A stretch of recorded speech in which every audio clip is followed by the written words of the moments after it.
It is my profound honor to address the United Nations General Assembly, 75 years after the end of World War II and the founding of the United Nations. We are once again engaged in a great global struggle.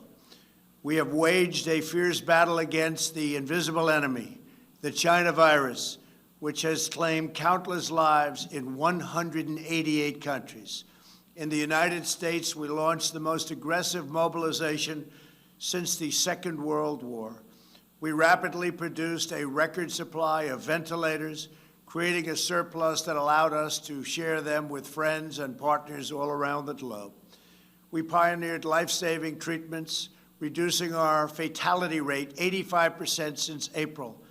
Thanks to our efforts, 3 vaccines are in the final stage of clinical trials. We are mass producing them in advance so they can be delivered immediately upon arrival. We will distribute a vaccine. We will defeat the virus. We will end the pandemic, and we will enter a new era of unprecedented prosperity, cooperation, and peace. As we pursue this bright future, we must hold accountable the nation which unleashed this plague onto the world, China.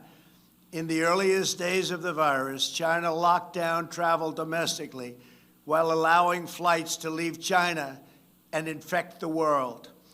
China condemned my travel ban on their country, even as they canceled domestic flights and locked citizens in their homes.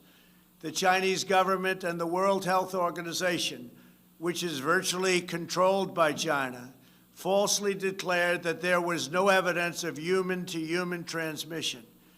Later, they falsely said people without symptoms would not spread the disease. The United Nations must hold China accountable for their actions. In addition, every year, China dumps millions and millions of tons of plastic and trash into the oceans, overfishes other countries' waters, destroys vast swaths of coral reef, and emits more toxic mercury into the atmosphere than any country anywhere in the world. China's carbon emissions are nearly twice what the U.S. has, and it's rising fast.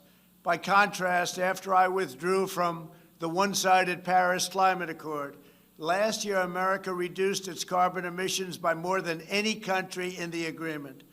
Those who attack America's exceptional environmental record while ignoring China's rampant pollution are not interested in the environment.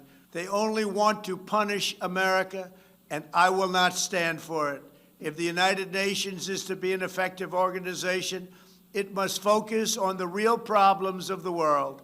This includes terrorism, the oppression of women, forced labor, drug trafficking, human and sex trafficking, religious persecution, and the ethnic cleansing of religious minorities. America will always be a leader in human rights. My administration is advancing religious liberty, opportunity for women, the decriminalization of homosexuality, combating human trafficking, and protecting unborn children. We also know that American prosperity is the bedrock of freedom and security all over the world. In 3 short years, we built the greatest economy in history, and we are quickly doing it again. Our military has increased substantially in size. We spent $2.5 trillion over the last 4 years on our military. We have the most powerful military anywhere in the world, and it's not even close. We stood up to decades of China's trade abuses. We revitalized the NATO alliance, where other countries are now paying a much more fair share.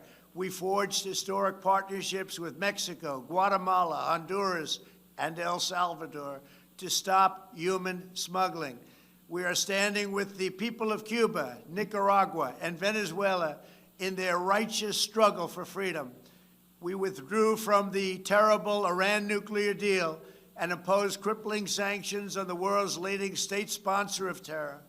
We obliterated the ISIS caliphate 100%, killed its founder and leader, al-Baghdadi, and eliminated the world's top terrorist, Qasem Soleimani. This month, we achieved a peace deal between Serbia and Kosovo. We reached a landmark breakthrough with 2 peace deals in the Middle East, after decades of no progress. Israel, the United Arab Emirates, and Bahrain all signed a historic peace agreement in the White House, with many other Middle Eastern countries to come. They are coming fast, and they know it's great for them and it's great for the world. These groundbreaking peace deals are the dawn of the new Middle East. By taking a different approach, we have achieved different outcomes, far superior outcomes. We took an approach, and the approach worked. We intend to deliver more peace agreements shortly, and I have never been more optimistic for the future of the region. There is no blood in the sand. Those days are hopefully over. As we speak, the United States is also working to end the war in Afghanistan, and we are bringing our troops home. America is fulfilling our destiny as peacemaker, but it is peace through strength. We are stronger now than ever before. Our weapons are at an advanced level like we've never had before, like, frankly, we've never even thought of having before. And I only pray to God that we never have to use them. For decades, the same tired voices proposed the same failed solutions, pursuing global ambitions at the expense of their own people. But only when you take care of your own citizens will you find a true basis for cooperation. As president, I have rejected the failed approaches of the past, and I am proudly putting America first, just as you should be putting your countries first. That's okay. That's what you should be doing.